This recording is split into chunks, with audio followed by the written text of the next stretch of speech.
evening, everyone. Thank you all for coming out. Welcome to St. Croix. Tonight we have a lecture series sponsored by the Friends of our National Park for Christian Stead.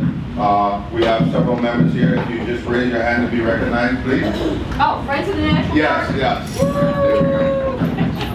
Hi, my name is Joel Tutine. I'm the superintendent for the National Park Service on St. Croix for all three sites. Sitting in that chair is my alter ego, my attorney, Todd Newman. Together we have done some pretty historic things here. Tonight you're going to get a lecture from the students in Denmark to talk about search for identity. I hope at the end of this lecture I know who I am.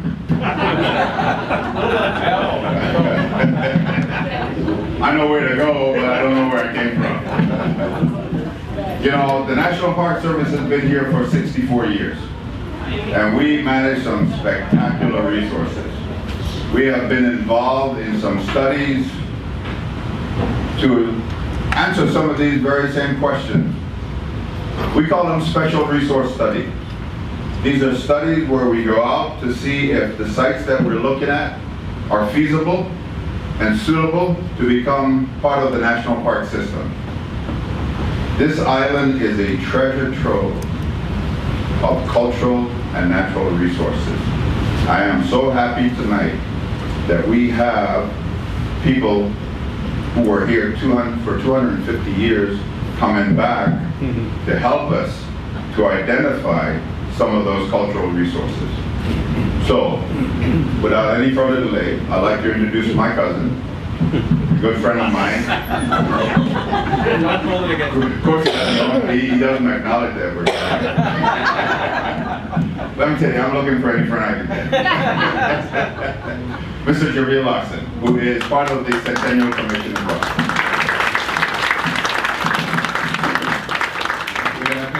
As usual, I'm always put on the hot spot. It seems to be something that is following me around these days, but it's something that I do willingly because when it comes to Christian Stead and moving some projects forward as we're doing here, I think it's a very important thing, and it's very exciting always to see the community come out and support and find out what's going on. As you probably have seen, all special set of individuals working on what's called the Old Barracks building here on Hospital Street in Christiansted. And after being sort of overgrown with trees and boarded up, it's been given some new life. And the new life that's occurring as we speak is a partnership between the Virgin Islands and Denmark with Aarhus University School of Architecture. And they are actually measuring the building, and we'll be doing a project, series of projects to create what will become the School of Architecture and Building Crafts here on the island of St. Croix, the University of the Virgin Islands. It's very exciting. It's a beginning step, and we all hope that it will come to fruition. We have to be optimistic, and we're dedicated to the project. And without further ado, I'm going to turn it over to the person who will be really making the presentation tonight, Mogens. Something like It's close enough. And I apologize, my Danish is not 100%. Mogens is actually used to have a practice, private practice over 20 years ago. 10 years ago, he was doing a lot of the cultural heritage properties and projects in Denmark. So he's extremely skilled about what to be done with conservation and preservation of historic properties. And presently he is a professor at Aarhus University School of Architecture. And with that, I will turn it over to him. It's a pleasure. Thank you for being here.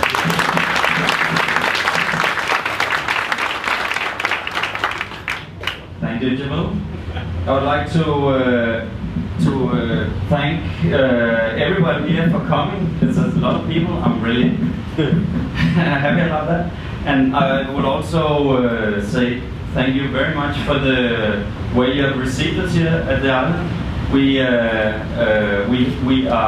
came Friday, and we are quite overwhelmed about the way you're taking care of us. It's fantastic.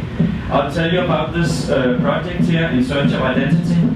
I was told that I have an hour, but I can hope that I can do maybe a little bit quicker so we can have a talk or questions or whatever. And I would like to point out our students from Aarhus that are sitting down there, all sweaty because they come right from the site where they've been working.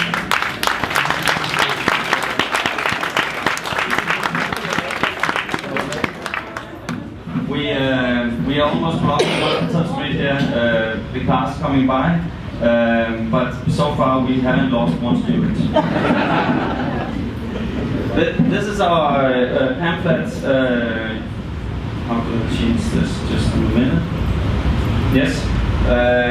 In search of identity, and as Javel just said, it's really about making a school of architecture and also crafts. As you see, this young woman, she was taught masonry in Denmark and came back here to work with that. So it's a school of architecture and crafts that we hope to be able to help to establish here in Christiansted. And the reason for that is, of course, that that's see here unique cultural heritage. The buildings you have from the Danish times are fantastic. It's classicism in Denmark, transported here and becoming somehow much more, much better. Somehow it's more light. It's more. It's smaller proportions. But you can still see the Danish classicism here. It was, of course, all the materials was transported from Denmark. All the bricks, some of the tiles, the mortar, and so on came over. So that when we walk around here, it's amazing to come so far away and feel there's something from Denmark here. These are the two complexes we're working on. The first one, you know, of course, is in Christiansted. The other is the Java School over in Charlotte Amalie. And over there we have right now the Danish School of the Copenhagen School of Architecture working there. Also some students working at the same time at the Java School, the Aarhus School working here as employees on the old barracks in Hospital. Here you see some of the Danish influence, and we were surprised actually that you still have the Danish flag here on the government building. We don't give up these. No, we don't. It's 100 years ago. We hope that when we reach 2017, the centennial, that we can actually be able also to create some kind of funding to do these projects. This is just to mention that we have an organization in Denmark that I mentioned here, who was working very hard with this all the time. Now I would like to change to the PowerPoint, please. This was the brochure. I can tell you that we have the Minister of Culture is actually involved in this, and our minister has approved this project, and he's working very hard to get the funding. So we hope that he will succeed with that. First, I'll give a short introduction to what kind of school we are in Aarhus. We call the Aarhus School of Architecture. And let me see which. Now I can see.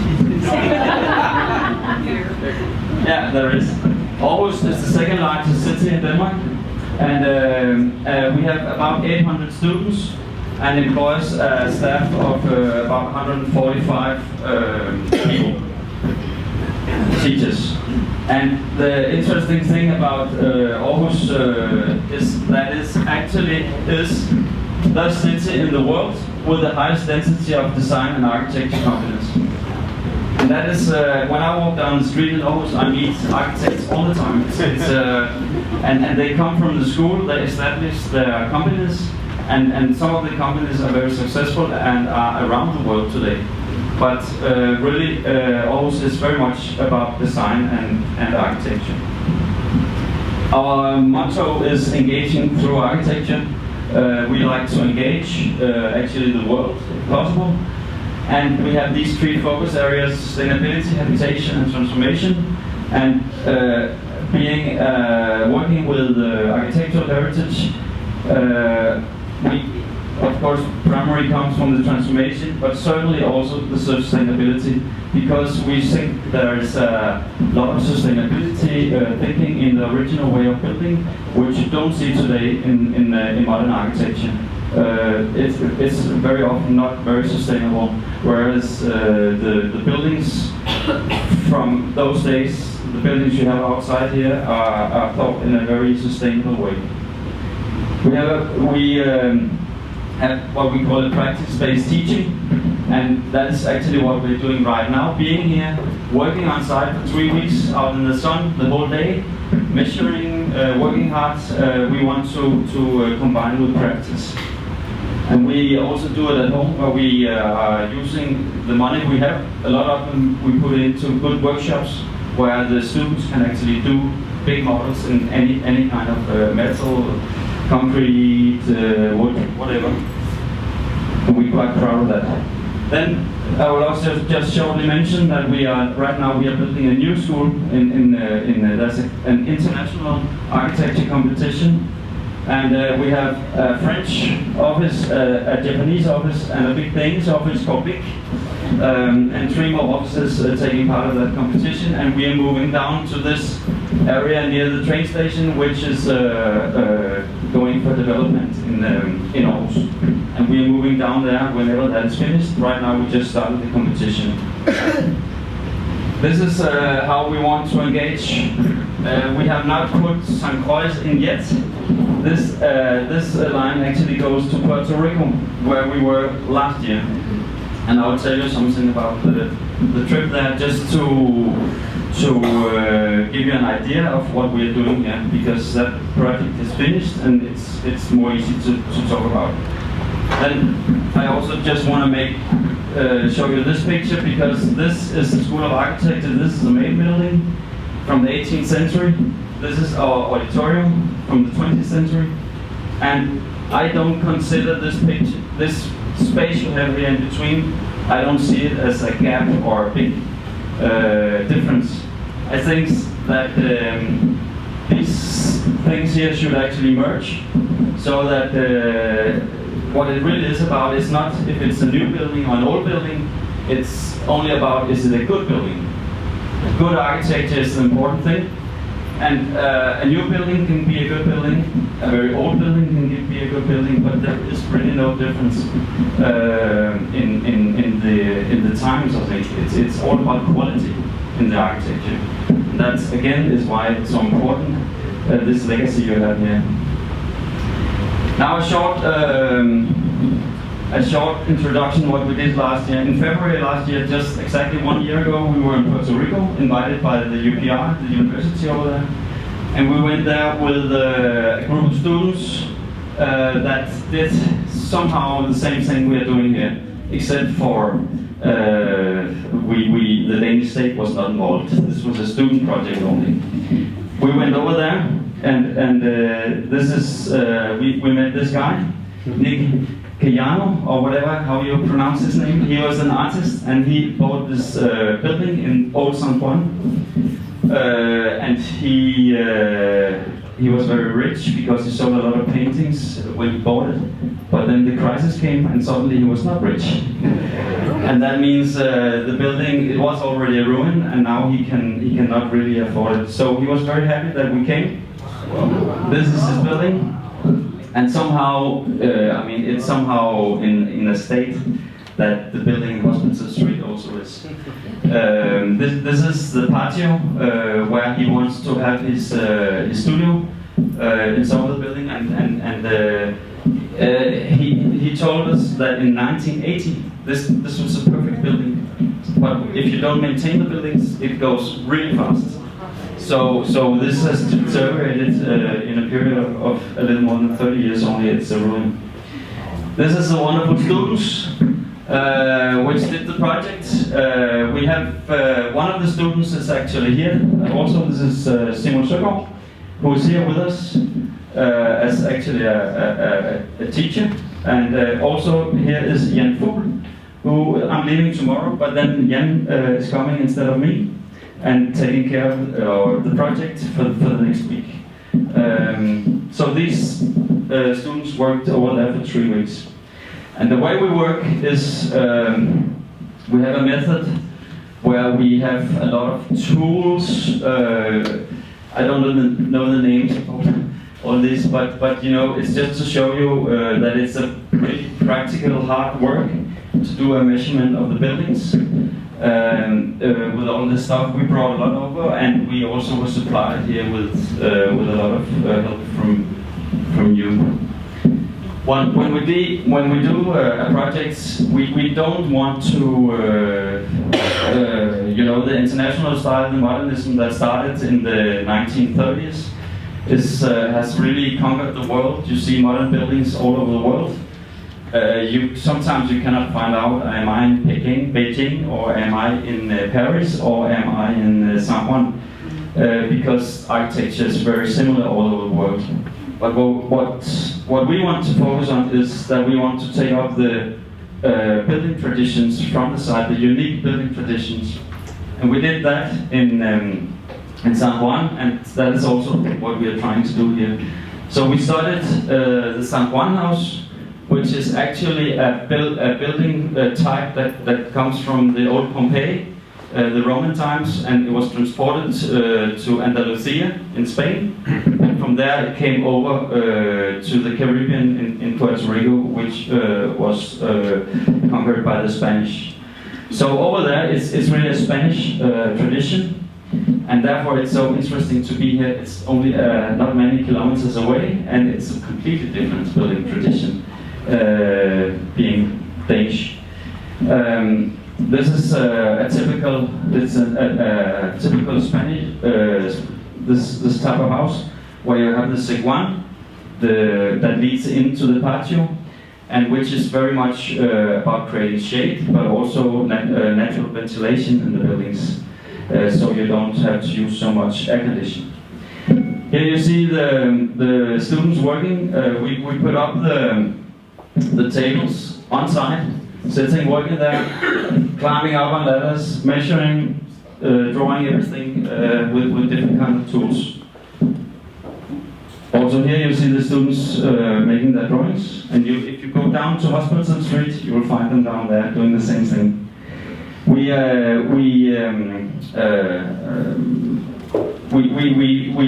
photograph all the surfaces to remember when we come home, and make these kind of how can I say, registrations of what's on site. This is I think it's very important. I was told that at St. Croix or in the Virgin Islands, you have very high use of energy for cooling the houses. I actually heard it's the highest in the world. I don't know if it's true, but using a lot of energy. So for us, working with cultural heritage, it's also interesting to study how they work with natural ventilation. Here it's in Puerto Rico. Maybe we'll do a drawing like this also here. If we can find out how you did it here. But in Puerto Rico it was very advanced actually, working with layers in the openings and ways for the wind to go through the building, so that you actually are quite comfortable in these buildings without air conditioning. You know, air conditioning uses a lot more. We come from a country where you heat up the houses. Yeah, you are in a situation where you have to cool them down. And these are handmade drawings done of the ruin over there. And this is also a drawing we might be able to do similar here, where we are actually guessing about how was this building original with the surfaces and so on. Then we go back to, when we have been here in 3 weeks, we go back to the school in Aarhus. Then the students have to do their individual projects. As Javel said, it's about creating a school of architecture and building crafts. And this is an example of this in Puerto Rico, where this student, whose name is Siri,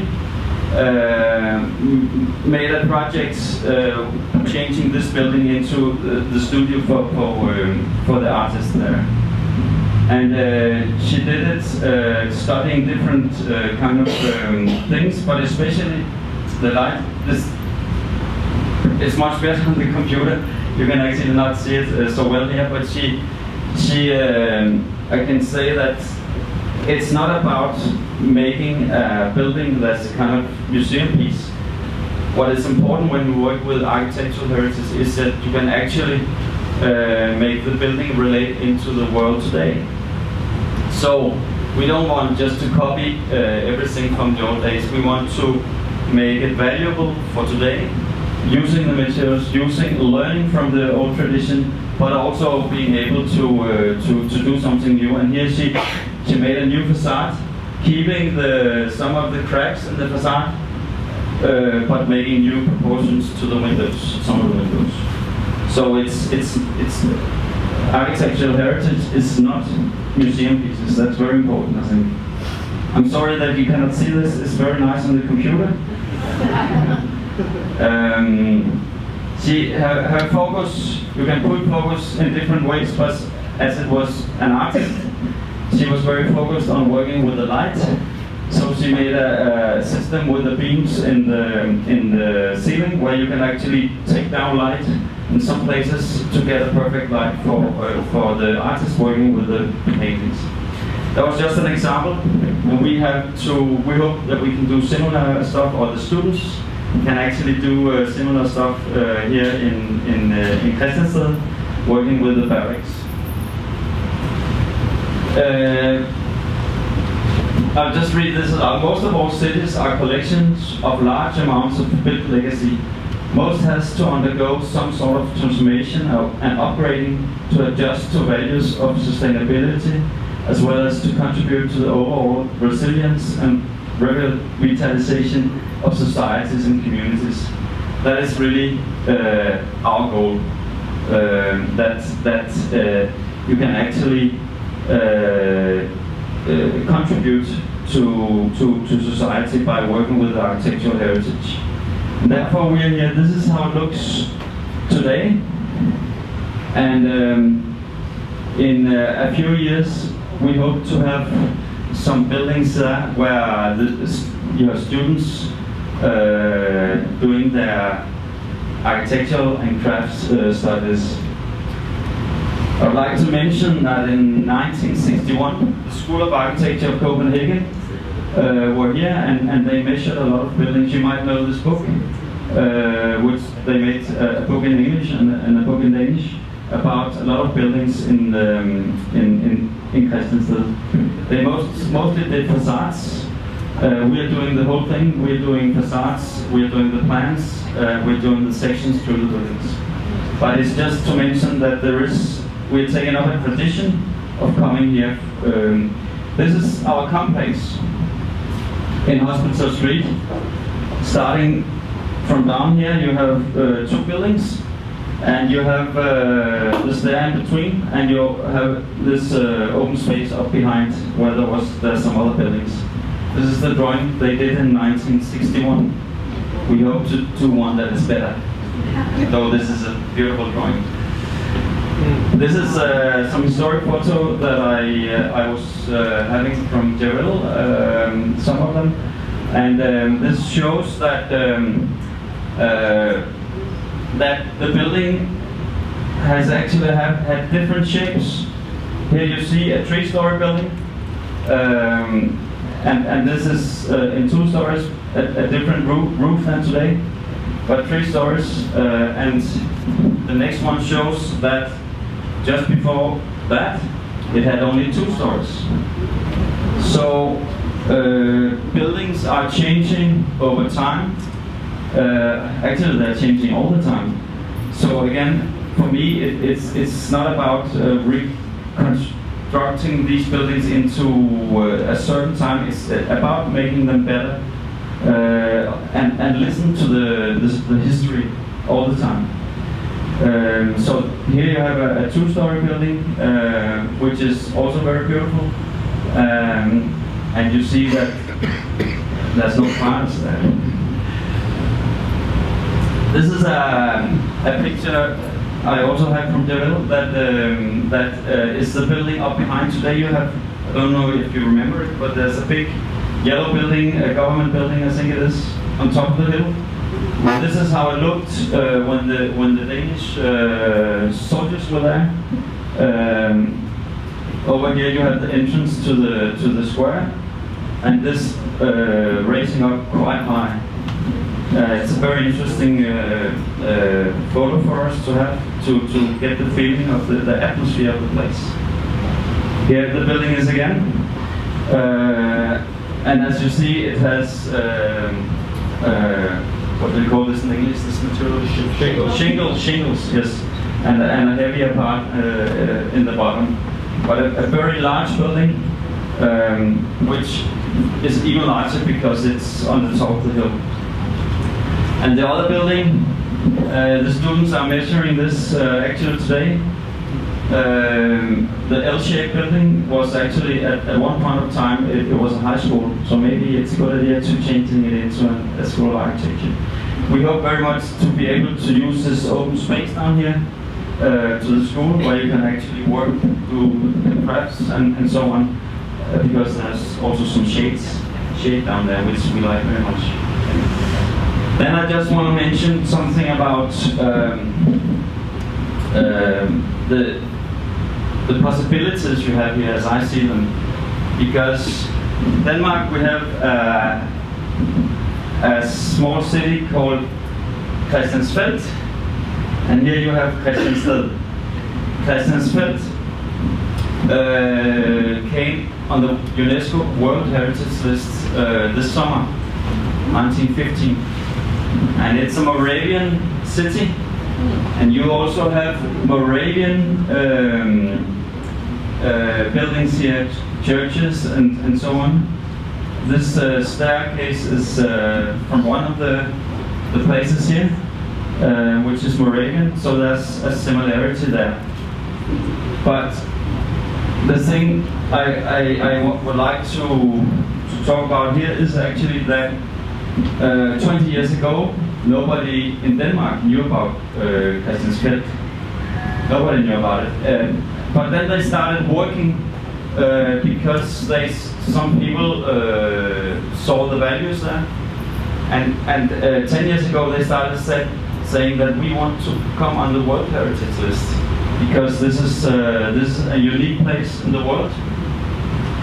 It's a small settlement outside, not so long away from Kolding, and it's like two streets and a square in the middle.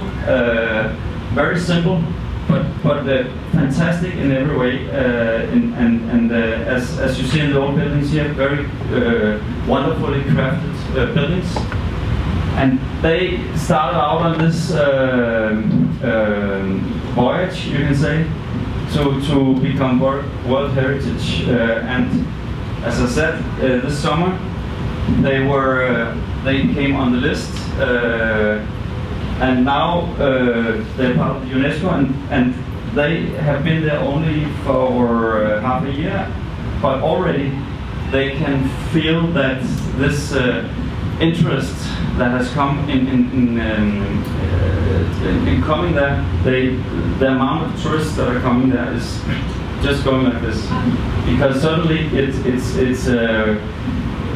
actually world famous now, because people all over the world relate to the World Heritage List, and a lot of tourists actually go only to these sites. They want to see the whole list. So it's just to say that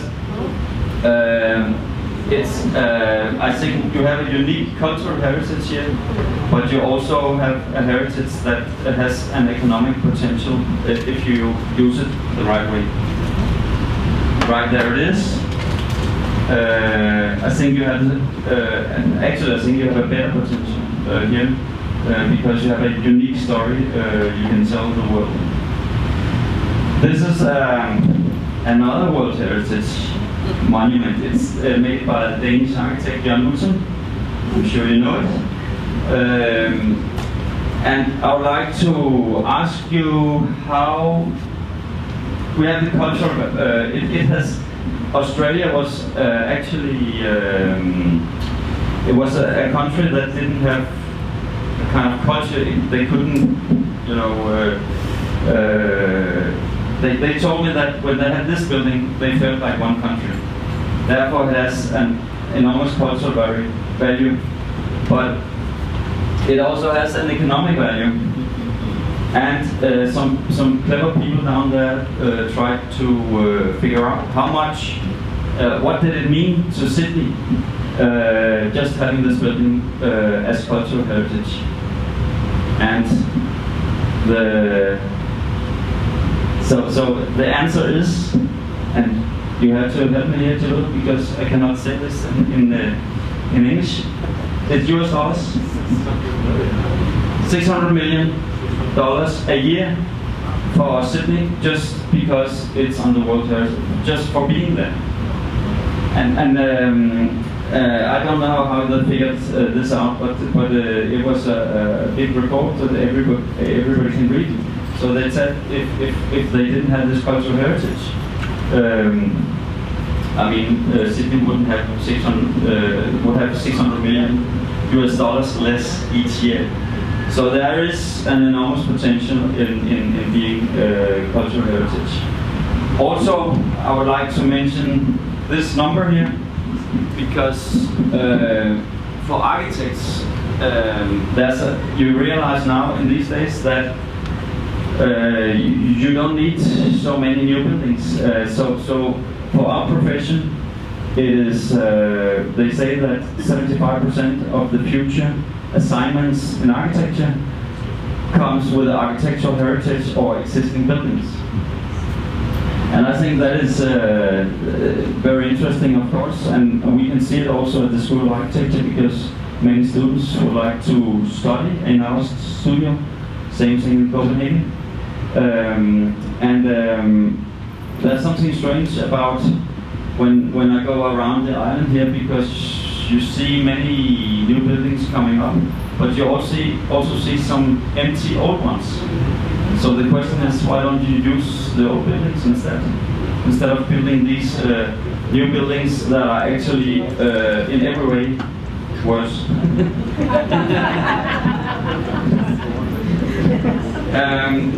So here's some pictures from the sites. They are absolutely new. This was maybe yesterday or something, just to show you how we are working down there to measure these buildings. We level in everything and have built up some kind of a system, rectangular system, and you can measure here into the wall. And get the correct dimensions. So that's how it looks. I have some more pictures of that. Here's some of the guys working with getting the levels in horizontal with these instruments that we brought. And here is also. This was a bit high, so she had to get up on this box.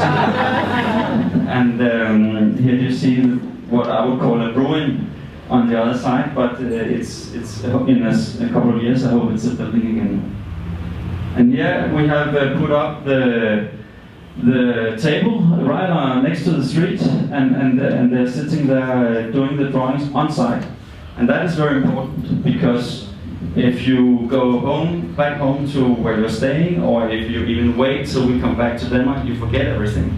You have to do the drawings on site, so that you can actually check up, was this right? You go back and take the measurement on site. So if you come by down there, this is what you will see. That will sit in the middle of the street, working. There's also a measurement, and you see the horizontal line that we put up to measure. Yeah. So just I'm almost finished now, so we can have maybe some questions. But I just want to mention a few people because just go. I think it's all about people. It really is. All these things I'm talking about will not happen if you don't have the right people, and if you don't have people that can actually that agree on this and has this ambition of doing what I would call the right thing. I have to go back to find this. What's that? I have to go one back. I cannot see anything. One back. Backspace. Okay. Yeah. Backspace. Is that flat? Yeah. Okay. I'll start with these guys. This is Senator Marion Jackson, who has been visiting us in Denmark, and is really a driver for this project. It's fantastic, I think. And so is Monica Marin, who has helped us out in a fantastic way, which I really appreciate, so that everything works out for us here. The rest of us in this picture are Danes. This is Christopher Harlang, who's a professor in the School of Architecture in Copenhagen. And this is his assistant professor, Thomas Kampmann, who's right now in St. Thomas doing the measuring over there. This guy is me. And this is Ulla Lund, who in many ways, from the Danish side, is the reason why we're here, because she has worked in many years for realizing this project, and also other projects. I think she has been traveling over here 15 times or more, and it's really her that in Denmark has created this ambition for doing something out here. So she's a very important person in this project. And this is the same persons, but then we have Javel, which you're lucky to have here in this town, because he's a good architect and he's helping us out very much also, and he was over and almost to visit us in the fall. So we hope to work together with him on this project all the way. And as I said, it's all about people. To end up, this wonderful lady called Bangari Maathai, she was the Nobel Peace Prize winner in 2004. And she said in a way that is very good, I think, what cultural heritage is about. She said that the cultural heritage points to an unknown future and is a point of reference to the past. Without such guidelines, society will weaken and fall apart. And that is really what it's all about, I think. That we are, right now we are in a position, we are here today, we are of course looking forward into the future, but we have to look backwards all the time also, to make the society actually work. Because if you lose history, you don't have a society at all. So with these words, I just one more picture, and that is that I'm very happy that you named Rom after me over here, because when I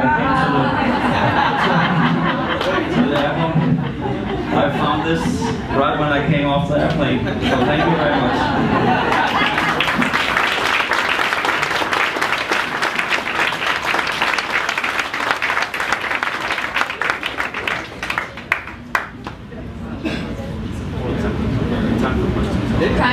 Okay.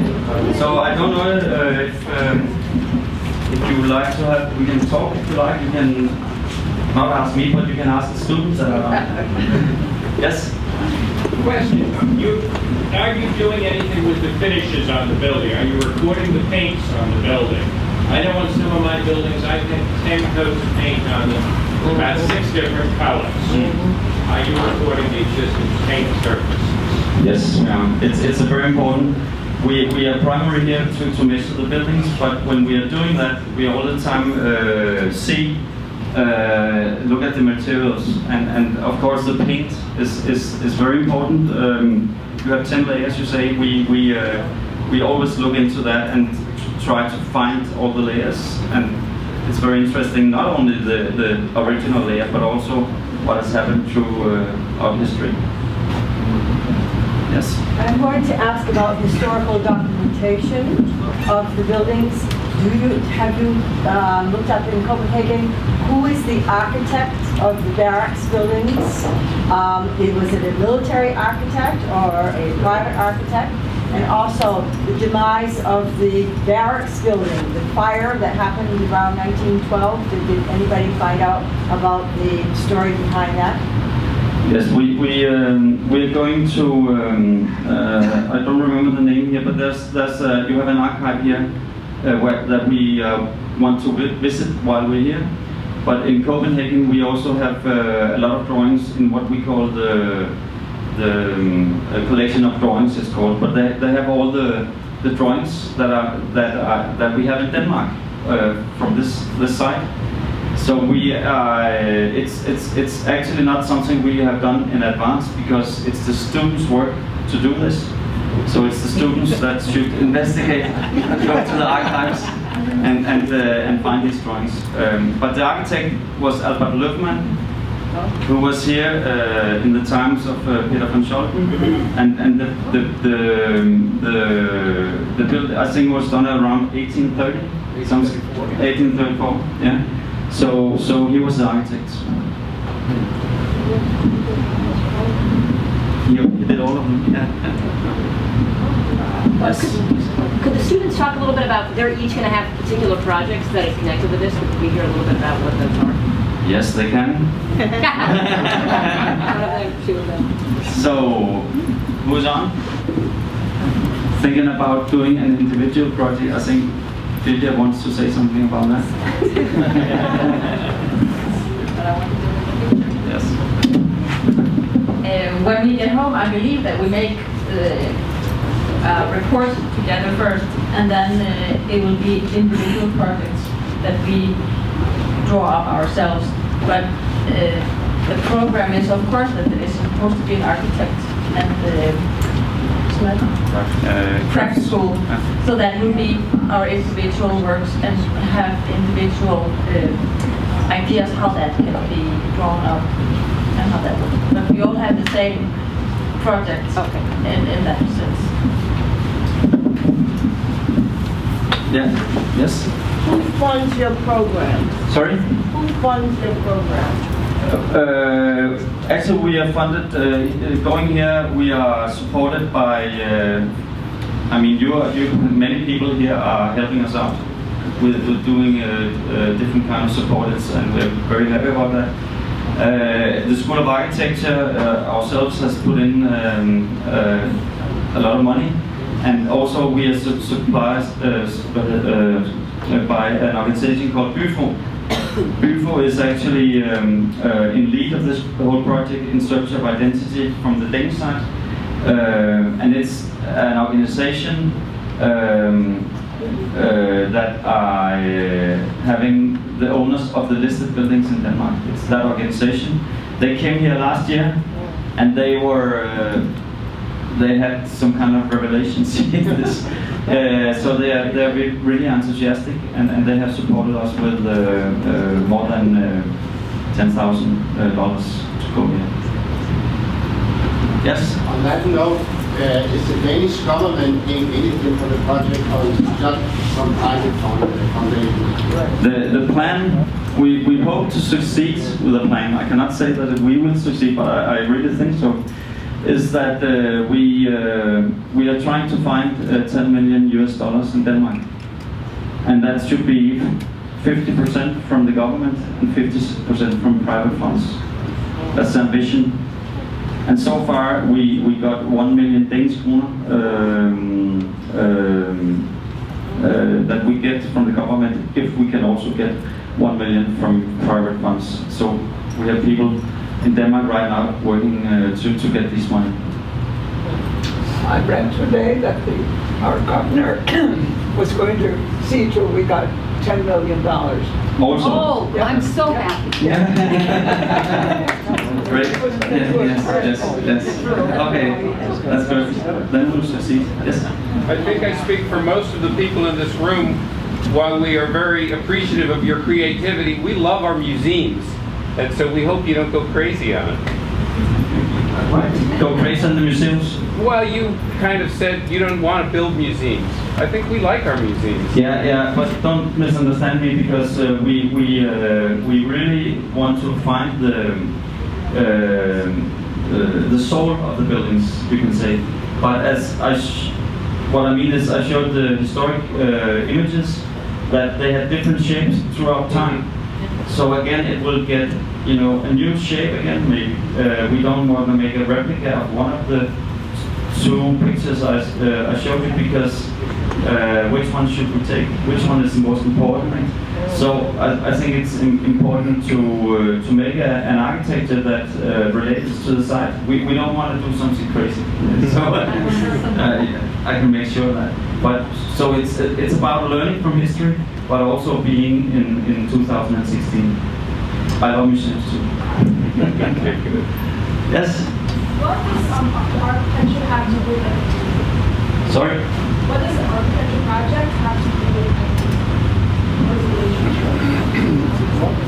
I think that human beings is all about remembering. I think you're as a person, at least I feel about as a person, that you